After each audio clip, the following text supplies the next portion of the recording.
Now it's time for a video wrap-up of the top stories of the last week right here in Pattaya. Hi everybody, I'm Adam with TPM Media. It is April 23rd, 2022, Saturday.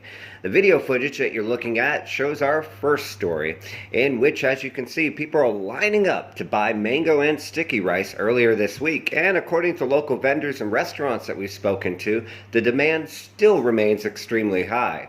This is because young Thai rapper Millie performed at Coachella earlier this week, who's the first solo Thai artist in history to perform at the major U.S. concert event.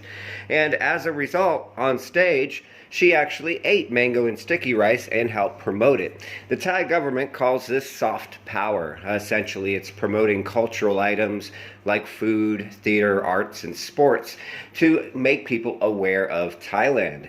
Now, Millie ended up in the news for this, and mango and sticky rice vendors were extremely thankful. And even the Thai Prime Minister, who has at best had a pained relationship with Millie, complimented her for helping promote Thailand around the world.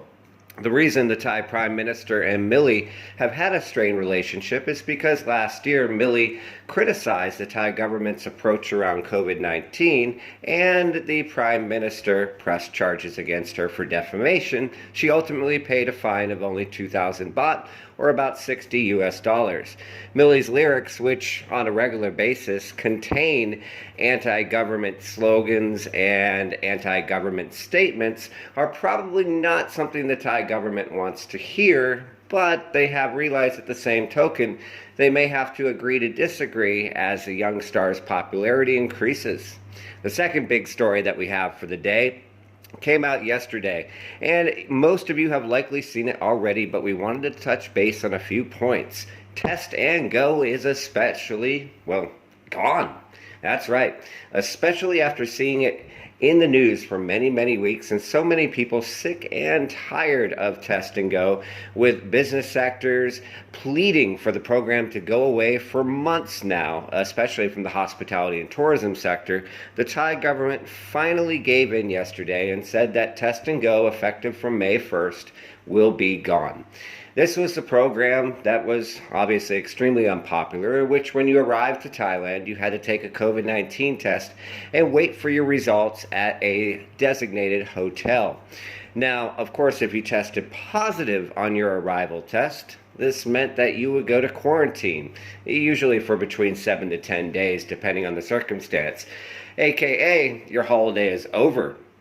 Obviously, the threat of going to quarantine was big enough to deter many tourists, and as a result, the Thai government finally got rid of Test and Go. Now, they still suggest that people do a antigen rapid test upon arrival in the country, but this is not compulsory, and it doesn't have to be reported to anyone, and it's primarily only if you have symptoms. Unfortunately, the other major part to get into Thailand, the Thailand Pass, remains, although they are simplifying the program, and it's primarily going to be used to prove your vaccination status as well as insurance, which has been dropped for the minimum coverage from 20,000 to 10,000 US. Now, keep in mind, if you are unvaccinated, there are still more steps, including a hotel stay, in order to come. Hopefully, these other detriments are dropped in the near future. All of these items are on our website, and we will link them in the description if you're watching on YouTube. We hope you and yours have a wonderful weekend. Take care of yourselves and each other.